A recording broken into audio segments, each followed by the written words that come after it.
really need to put the best we have to offer within reach of our children. If we don't do that, we're going to get the generation we deserve. They're going to learn from whatever it is they have around them. And we, as now the elite, parents, librarians, professionals, whatever it is, a bunch of our activities are, in fact, in trying to get the best we have to offer within reach of those around us, or as broadly as we can. I'm going to start and end this talk with a couple things that are carved in stone. One is what's on the Boston Public Library. Carved above their door is free to all. It's kind of an inspiring statement, and I'll go back to the end of this. I'm a librarian. And what I'm trying to do is bring all of the work's knowledge to as many people as want to read it. And the idea of using technology is perfect for us. I think we have the opportunity to one-up the Greeks. It's not easy to one-up the Greeks. But with the industriousness of the Egyptians, they were able to build a Library of Alexandria, the idea of a copy of every book of all the peoples of the world. The problem was, you actually had to go to Alexandria to go to it. On the other hand, if you did, then great things happened. I think we can one-up the Greeks and achieve something. And I'm going to try to argue only one point today, that universal access to all knowledge is within our grasp. So if I'm successful, then you'll actually come away thinking, yeah, we could actually achieve the great vision of everything ever published, everything that was ever meant for distribution, available to anybody in the world that's ever wanted to have access to it. Yes, there's issues about how money should be distributed, and that's still being refigured out. But I'd say there's plenty of money and there's plenty of demand, so we can actually achieve that. But I'm going to go over the technological, social, and sort of where are we as a whole, trying to get to that particular vision. And the way I'm going to try to do this is do it like the Amazon.com website.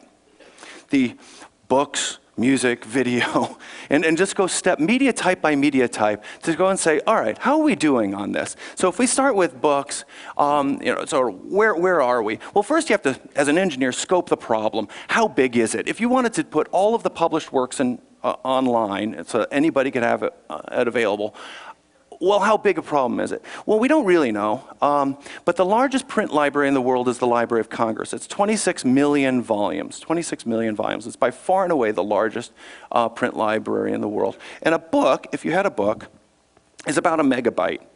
So, if you had it in Microsoft Word. So a megabyte, 26 million megabytes is 26 terabytes. It goes mega, giga, tera. 26 terabytes. 26 terabytes fits in a computer system that's about this big on spinning Linux drives, and it costs about $60,000. So for the cost of a house, or around here a garage, you can have spinning all of the words in the Library of Congress.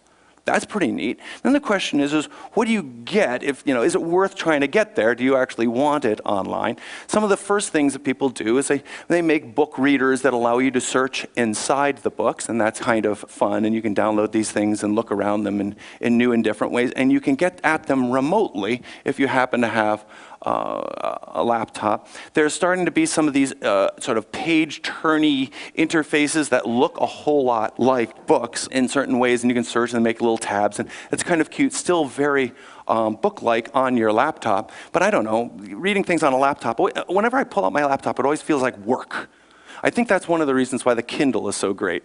I don't have to feel like I'm at work to read a Kindle. It's starting to be a little bit more specified. But I have to say that there's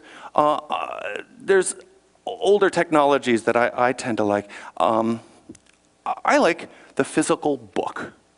And I think we can go and use our technology to go and digitize things, put them on the net, and then download, print them, and bind them, and end up with books again.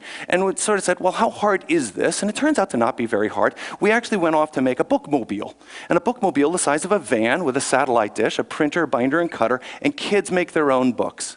It costs about $3 to download, print, and bind a normal old book. And they actually come out kind of nice looking. You can actually get really good looking books for on the order of 1 penny per page, sort of the parts cost for doing this. So the idea of this technology actually may end up putting books back in people's hands again. There are some other bookmobiles running around. This is Eric Eldred making books at Walden Pond, Thoreau's works. This is just before he got kicked out by the Park Service for competing with the bookstore there.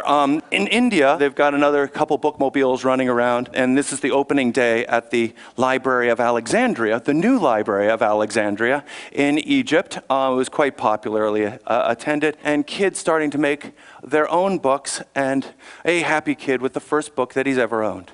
So the idea of being able to use this technology to end up with paper back in hand sort of sounds a little retro, but I think it still has its place. And being sort of from the Silicon Valley sort of utopian sort of, sort of world, we thought, if we can make this technology work in rural Uganda, we might have something. So we actually got some funding from the World Bank to try it out. And we found in about 30 days, we could go and take a couple folks from Silicon Valley, fly them to Uganda, buy a car, set up the first internet connection at the National Library of Uganda, figure out what they wanted, and get a program going making books in rural Uganda. And it actually, so technologically, it works. What we found out of this is we didn't have the right books.